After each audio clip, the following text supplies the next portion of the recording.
अस्सलाम वालेकुम my YouTube family, कैसे हैं आप सब लोग। उम्मीद करती हूँ आप सबके रोजे बहुत अच्छे जा रहे होंगे। सबसे पहले तो थैंक यू सो मच मेरी वीडियोस को इतना पसंद करने के लिए। अल्हम्दुलिल्लाह मेरी हर वीडियो केस में जाना शुरू हो गई, आप लोग मेरी वीडियोस को इतना पसंद कर रहे हैं। आज मैं होस्ट करने वाली हूँ अपनी सेकंड इफ्तार दावत, जिसमें मेरे बहुत क्लोज फैमिली मेंबर्स आएंगे। मेरी खाला आएंगी, मामा आएंगी, मेरी सिस्टर इन लॉ आएंगी और ये सब वो लोग हैं जिनके साथ मैं सुपर कंफर्टेबल हूँ। और मुझे होता है कि इनके साथ कोई चीज ऊपर नीचे भी हो जाए ना तो चलता है, बट मैंने फिर भी बहुत कुछ प्लान किया है और आज हम एक लंबी लिस्ट बनाने वाले हैं ग्रोसरी की। वैसे तो प्रीवियस दावत के टाइम पे बहुत सी चीजें आ गई थी, लेकिन बहुत सी चीजें खत्म भी हो गई, तो मैंने सोचा सबसे पहले अपना मेन्यू की लिस्ट बनाते हैं।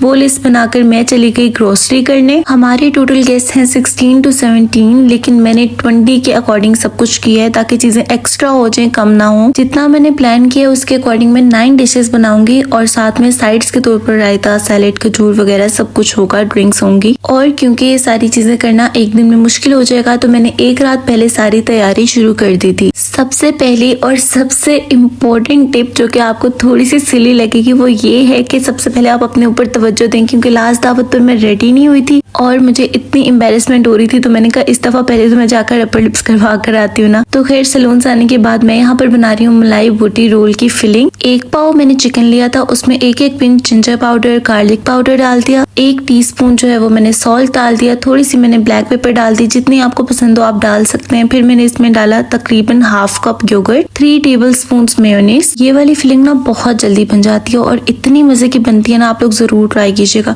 उसके बाद मैंने इसके अंदर जो प्रीमियम की हलीब की क्रीम आती है ना वो डाल दी, तकरीबन 4 to 5 टेबलस्पून। फिर मैंने इसके अंदर 2 ग्रीन चिलीज डाली, थोड़ा सा विनेगर डाला, आप लोग लेमन भी डाल सकते हैं। इसको अच्छे से मिक्स कर लिया एंड दैट्स इट। इसमें और ज्यादा कुछ भी नहीं करना, अच्छे से मिक्स करके इसको तकरीबन 1 घंटे के लिए आपने साइड पर रख देना है। ओवरनाइट भी आप इसको मैरिनेट करके रख सकते हैं। मैंने सिर्फ 1 घंटा किया था। उसके बाद मैंने थोड़ा सा ऑयल लिया, 2 to 3 टेबलस्पून, उसके अंदर अपनी फिलिंग डाल दी है जो हमने मिक्सचर बनाया था ना। इसको डालकर फैला लें और फिर कवर करके रख दें 20 मिनट्स के लिए। That's it. आपने इसको छेड़ना भी नहीं है, ये खुद ही पकता रहेगा। 20 मिनट्स तक लो फ्लेम पर पकाएं। इतनी ये इजी और इतनी ये वर्सेटाइल किस्म की फिलिंग है ना, आप इसको किसी भी चीज में डाल सकते हैं, समोसे में डालें, जिसमें मर्जी डालें, बस ये फैंसी बना देती है हर चीज को। 20 मिनट्स के बाद आपने इसको खोल के हल्का सा हिलाना है और अब आपने जो क्रीम है ना उसको थोड़ा सा ड्राई कर लेना है। जब आपने क्रीम को ड्राई भी कर रहे हो ना, आपने फ्लेम ज्यादा नहीं करना वरना क्रीम फटने लग जाती है। टोटल जो इसका कुकिंग टाइम था वो सिर्फ 30 मिनट्स था। उतनी देर में साथ साथ बाकी के काम करती जा रही थी, बर्तन धो रही थी। जब क्रीम थोड़ी ड्राई होने लगी थी तो फिर मैंने इस तरह से उसमें एक होल बना लिया था और यहाँ पर मैंने ब्रेड का स्लाइस रखा है, आप लोग किसी भी प्लेट में भी डाल सकते हैं। मैंने इसमें कोयला डाला था, इसको थोड़ा सा गर्म करके इसके ऊपर ऑयल लगाया है और इसमें से जब हल्का सा धुआं निकलना शुरू हो गया तो इसको मैंने कवर करके दम लगा दिया। थोड़ी देर बाद जब ये ठंडा हो गया तो मैंने अपनी ली स्प्रिंग रोल्स की शीट, और ये शीट इतनी अच्छी निकल आई ना, एक्चुअली मुझे इसका पता नहीं था, मैं अमार्ट से ऐसे ही लेकर आई थी, लेकिन ये इतनी अच्छी शीट थी, सारे रोल्स इतने अच्छे बन गए। रोल्स बनाने के बाद मैंने एक ट्रे में हल्का सा ऑयल लगाया ताकि रोल्स नीचे चिपके ना, और इसके अंदर सारे रोल्स अपने रख दिए। काफी बड़े बड़े रोल बन गए थे क्योंकि मैंने इनको बाद में दरमियान से हाफ कट भी करना था। रोल्स बनाने के बाद मैंने इनको रख दिया फ्रीजर में और अब मैंने अपना नेक्स्ट काम स्टार्ट किया जो कि था पकौड़े बनाना। आलू, प्याज, सूखा धनिया, लाल मिर्च, नमक, जो भी चीजें डालते हैं ना, हरी मिर्च भी मैंने थोड़ी सी डाली थी, वो सब मैंने डालकर पानी डाले बिना इसको फ्रिज में रख दिया। पानी जो है वो मैं सिर्फ फ्राई करने से 5-10 मिनट पहले डालूंगी और अगर आपके घर भी दावत है ना तो जरूर इसको ट्राई कीजिएगा। उसके बाद रात को ही मैंने थोड़ा सा पानी लिया, उसमें अपने आलू फ्राइज के फॉर्म में जो काटे हुए थे वो डाल दिए, क्योंकि लास्ट मोमेंट पर इफ्तारी के टाइम हमारी गैस ही चली जाती है। तो मुझे था कि मैं सारी चीजें पहले से रेडी करके रखूं ताकि उस टाइम पर बस मुझे कलर देना हो, फ्राई ना प्रॉपर करना हो किसी चीज को। तो इसको मैंने स्ट्रेन कर लिया, इसके ऊपर ठंडा पानी डाला, थोड़ा सा मैंने इसके ऊपर कॉर्नफ्लोर लगा दिया था और फिर इसको भी शॉपर में डाल के फ्रिज में रख दिया। अब मैंने हल्का सा ऑयल लिया, उसके अंदर तकरीबन 1 पाव से थोड़ा सा ज्यादा चिकन था वो डाला, उसको हल्का सा व्हाइट होने तक पकाया, थोड़ा सा गार्लिक पाउडर डाला जो कि डल ही नहीं रहा था। इतना मुझे गुस्सा चढ़ता है ना, गार्लिक पाउडर पता नहीं क्यों उसकी गुठलियां बन जाती हैं हर दफा। खैर मैंने इसको मुश्किल से निकाल कर डाल दिया। तकरीबन 1 पिंच मैंने गार्लिक पाउडर डाला, 1 पिंच ही मैंने जिंजर पाउडर डाला, इन दोनों को अच्छी तरह से मिक्स कर लिया। हाई फ्लेम पर ज़्यादा नहीं पकाना, बस कह लो 15-15 सेकंड के लिए मिक्स करना है। शिमला मिर्च डालकर मैंने फिर 15 सेकंड के लिए मिक्स किया। ये मैं फजीता सैंडविचेस बनाने वाली हूँ। और एक टिप ये भी है कि आप जो भी चीज़ अपनी दावत पर बना रहे हैं ना, वो आपने पहले से बनाई हो। मैं आप लोगों को ऑनेस्टली बताऊँ तो मैं अपनी खुद की ही रेसिपीज देखकर, अपनी ही वीडियोस देखकर दोबारा बना रही होती हूँ चीज़ें, क्योंकि मुझे पता होता है कि वो चीज़ सही बनी थी। अब इसके अंदर मैंने 1 teaspoon salt, 1 teaspoon black pepper, 2 table spoon जो है वो सोया सॉस डाल दिया। तकरीबन हाफ कप से भी थोड़ा कम टमाटर डाला, लंबा लंबा काट कर। थोड़ा सा मैंने इसमें ऑरिगेनो और थोड़ा सा पेपरिका पाउडर डाल दिया। इसकी रेसिपी आपको मेरे चैनल पर मिल जाएगी। टमाटर जो है उसकी जगह आप येलो और ऑरेंज कैप्सिकम भी डाल सकते हैं, उसका मकसद सिर्फ कलर ऐड करना है। इन सबको अच्छे से मिक्स करने के बाद अब मैं यहाँ पर अपना फेवरेट इंग्रेडिएंट डालूंगी, जो कि आप सबको ही पता है, थोड़ा सा चाट मसाला और तकरीबन भर कर 1 जो चम्मच है ना वो तिक्का पाउडर, हल्का सा धनिया पाउडर। इन सबको अच्छी तरह से मिक्स कर लें और फ्लेम को कर दें ऑफ। अब यहाँ पर मैं बना रही हूँ स्प्रिंग रोल्स। इसको मैं बहुत बार शेयर कर चुकी हूँ इसकी रेसिपी, इसलिए मैंने इस दफा नहीं शेयर की। आप लोगों को मेरे चैनल पर मिल जाएगी, बस मैंने उनकी शेप बनाकर रख दी। तकरीबन मेरे 33 स्प्रिंग रोल्स बन गए थे। और अब आप लोग मेरे किचन का हाल देखें, इतना बुरा हाल हो गया था कि मैंने कहा बस आज वाइंड अप करती हूँ सब कुछ, क्योंकि सहरी टाइम हो गया था।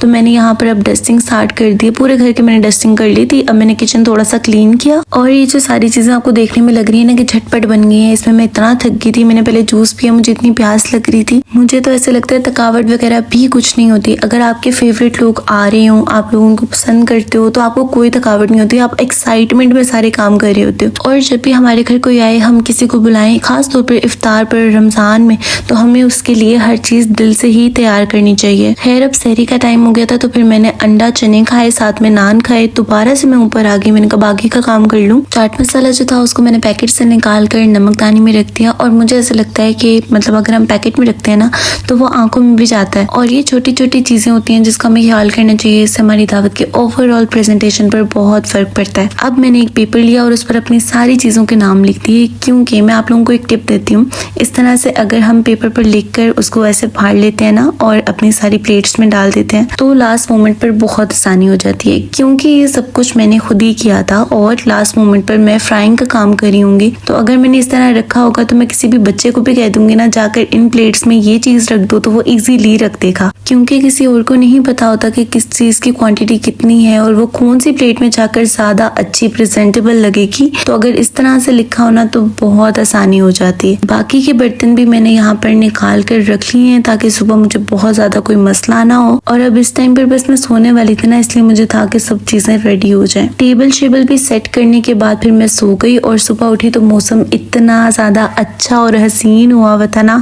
थोड़ी देर में बाहर सनलाइट में बैठी और फिर मैं आगे वापस अंदर अपने कपड़े निकाले। ये ड्रेस मैंने आज पहनना था, काफी लाइट था, इफ्तारी के लिए बिल्कुल अप्रोप्रिएट किस्म का ड्रेस था। और ये ड्रेस है लाइमलाइट का और इसके पीछे एक बहुत बड़ी स्टोरी है जो कि मैं हर बार अपनी वीडियोस में बताती हूँ। खैर इसके साथ मैंने जो है ये दुपट्टा लिया था जो कि बिल्कुल मैच नहीं हो रहा था, लेकिन मेरे पास जो इसके साथ का दुपट्टा था वो नेट का था और वो अच्छा नहीं लगना था। मतलब इफ्तार के हिसाब से एज अ होस्ट ओवर हो जाना था। तो खैर मैं रेडी हो गई, मैंने चूड़ियां भी पहनी। मैंने कहा आज तो मैं फुल लोन तैयार होंगी। रेडी होने के बाद मैं दोबारा से अपनी काम वाली के मोड में आ गई और मैंने बनाई फ्रूट चाट। वैसे जो सारी चीजें फ्रूट चाट और दही भल्ले वाली हैं वो मेरी मदर इन लॉ ने बनाई थी। मैं बस इनको मिक्स करके दिखा रही हूँ। बहुत सारे एप्पल्स लिए, थोड़े से केले लिए, उसमें डाल दिया अनार, थोड़ी सी खजूर, मुझे खजूर बहुत पसंद है। इसके अंदर थोड़ा सा पाइनएप्पल का जूस डाला और पाइनएप्पल भी डाल दिया। इन सबको मिक्स कर लिया। दही भल्ले के लिए दही लिया, उसमें ग्रीन चटनी मेरी मदर इन लॉ ने पहले से बना कर रखी थी वो डाले, आलू डाले, चने डाले और चॉप किए हुए प्याज डाल दिए। पकौड़ियाँ जो थी वो अभी नहीं सही से सोक हुई थी तो बाद में डाल दी। इन सब चीजों को हमने फ्रिज में रख दिया था ठंडा होने के लिए और उतनी देर तक फिर बाकी का काम शुरू किया। मैंने जो सैंडविचेस के लिए मिक्सचर रात को बनाया था वो मैंने अब इसमें डालना था। जल्दी जल्दी से मैंने सैंडविच ब्रेड पर अपना थोड़ा सा केचप लगाया, चिली गार्लिक सॉस लगाया, उसके ऊपर अपनी फिलिंग रखी और थोड़ा सा चीज भी डाल दिया और फिर इसको बंद कर दिया। ये सैंडविचेस इतने मजे के बने थे ना, मतलब पहले भी मुझे पता था क्योंकि मैं पहले बना चुकी थी, लेकिन इस दफा भी दावत में सबको बहुत पसंद आए थे। अब मैंने एक ग्रिलिंग वाला पैन लिया, उसके ऊपर हल्का सा ऑयल लगाया। जब भी आप सैंडविचेस बना रहे हो ना तो ज्यादा ऑयल ना लगाएं क्योंकि उन पर फिर लाइंस अच्छी नहीं आती। अब मैंने 1 बाय 1 अपने सैंडविचेस को कवर करके पकाया क्योंकि चीज भी मेल्ट होनी चाहिए। दूसरी साइड पर मैंने हल्का सा ऑयल गर्म होने के लिए रख दिया जो कि मैंने फ्राइंग में यूज करना था। इस टाइम पर 5:30 हो चुके थे। सैंडविच पर देखें कितनी प्यारी सी लाइंस आ गई हैं। ये फिर भी मुझे थोड़ी सी लाइट लग रही थी, मैंने थोड़ा बाद में इनको डार्क कर लिया। यहाँ पर मैं अपने मलाई बोटी जो रोल्स हैं उनको कर रही हूँ फ्राई। माशाल्लाह इतने प्यारे लग रहे थे ना, चना मलाई बोटी रोल्स मैंने फर्स्ट टाइम बनाए थे। बाकी सारी चीजें मुझे पहले से पता थी कि ऐसी ही बनेंगी। साइड पर ही मैं अपने सारे प्लेटर्स में अपनी चीजें सेट भी करती जा रही हूँ क्योंकि मेहमान आ गए थे इस टाइम पर और अब मुझे बस टेबल पर चीजें रखनी थी। जो फ्राइज रात को मैंने कॉर्नफ्लोर लगा कर रखी थी वो भी देखें कितनी जल्दी जल्दी पक गई। अब यहाँ पर मैं सैंडविचेस को 4 स्लाइसेस में कट कर रही हूँ। पीछे मैंने अपने रोल्स को भी कट करके रख लिया था। सब कुछ मैं रिकॉर्ड नहीं कर पाई क्योंकि इस टाइम पर हमारे मेहमान आ चुके थे और 6 बज चुके थे। तो जितना जितना मुझसे रिकॉर्ड हो सका वो मैंने कर लिया। बाकी का बल्कि मेरे हस्बैंड ने मुझे रिकॉर्ड करके दिया था। अब समोसे जो है वो मैंने लास्ट इफ्तार पर जो बनाए थे वही अभी मेरे पास फ्रोजन पड़े हुए थे, तो फिर मैंने उन्हीं को फ्राई कर लिया। ये आलू चिकन समोसे थे। इसकी वीडियो जो है रेसिपी आपको मेरे प्रीवियस इफ्तार वाली दावत में मिल जाएगी। अब पकौड़ों की वीडियो देखें मेरे हस्बैंड ने कितनी खूबसूरत बनाई है। खैर यहाँ पर मेरे पकौड़े भी रेडी हो गए। ये थी हमारी इफ्तार टेबल पर देखें प्लेट्स मैंने पहले से सेट करके रख ली थी ताकि सबको बार बार ना मांगनी पड़े और इजीली वो अपना खाना खा सके। माशाल्लाह पूरी की पूरी टेबल ही भर गई थी। खजूरें जो है वो मैंने पहले से रखी हुई थी ताकि मुझे लास्ट मोमेंट पर ना रखनी पड़े। मैंने रात को ही खजूरें भी रख दी थी और पता नहीं किसने टेबल पर कप्स भी रख दिए क्योंकि टेबल पर कोई भी चीज मैंने नहीं रखी थी, मेरे हस्बैंड रख रहे थे, मेरे साथ हेल्प करवा रहे थे। ड्रिंक्स में था बादाम का शरबत और साथ में जाम शीरी। अब मैं आपको 1 बाय 1 सारी चीजें दिखाती हूँ। सैंडविचेस तो बहुत ही प्यारे लग रहे थे, बाकी सब चीजें भी बहुत अच्छी लग रही थी। दही में हमने ग्रीन चटनी ज्यादा डाली थी इसलिए जो है वो थोड़े से दही पहले हमने साइड पर कर लिए थे ताकि बच्चे जो है वो इजी होके खा सकें।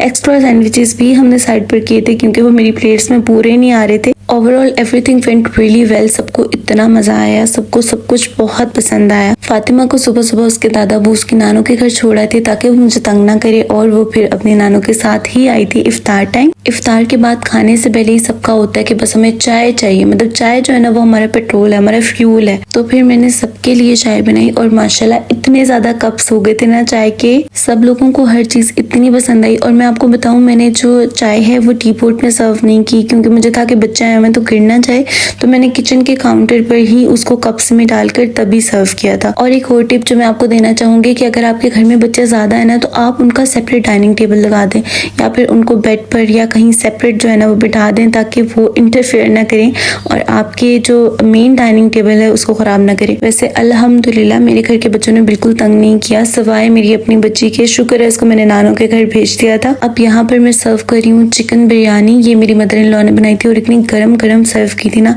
इसको मैंने पतीले से निकाल कर बफे प्लेटर में रख लिया था और यहाँ पर मैं ऐसे दिखा रही हूँ जैसे बड़ी कोई अलग अलग डिशेस मैंने बनाई हुई हैं। हमारे घर में तो ये होता है कि इफ्तार के बाद सहरी तक कोई कुछ भी नहीं खाता सिवाय मेरे, मैं दरमियान में खाती रहती हूँ। लेकिन क्योंकि मेहमानों ने आना था और वो लोग भी नहीं खाते लेकिन खाना तो सर्व करना था ना, तो इसलिए हमने चिकन बिरयानी बना ली थी। इसके साथ था रायता, सैलेड और पानी। कोल्ड ड्रिंक्स वगैरह भी हमने सर्व नहीं की थी क्योंकि नॉर्मली लोग इफ्तार में शरबत वगैरह पी लेते हैं। अब सबके जाने के बाद मैंने सबसे पहले सफाई पूरी की क्योंकि मैंने यहाँ से मामा की तरफ चले जाना था। बर्तन वगैरह भी मैंने सारे धो लिए। मामा ने मेरी बहुत हेल्प करवाई और फातिमा ने देखे यहाँ पे अपने डैडी को कैसे सुलाया हुआ है कोट में, जैसे कोई बेबी को सुलाते हैं। आज हमारी बारात की एनिवर्सरी भी थी जो हमें याद ही नहीं रही। मेरे हस्बैंड को तो बिल्कुल भी नहीं आती, मुझे फिर भी थोड़ी याद थी। तो मामा लोग केक लेकर आए हुए थे इफ्तार के लिए, हमने उसी को कट कर लिया। अगर आपको आज का व्लॉग पसंद आया होगा तो मेरे YouTube चैनल को जरूर सब्सक्राइब करना। मैंने बहुत मेहनत की है और अल्हम्दुलिल्लाह आप लोगों का इतना अच्छा रिस्पांस आ रहा है। मैंने एक्सपेक्ट भी नहीं किया था कि मैं ऐसे चैनल बनाऊंगी और इतना अच्छा रिस्पांस आना शुरू हो जाएगा,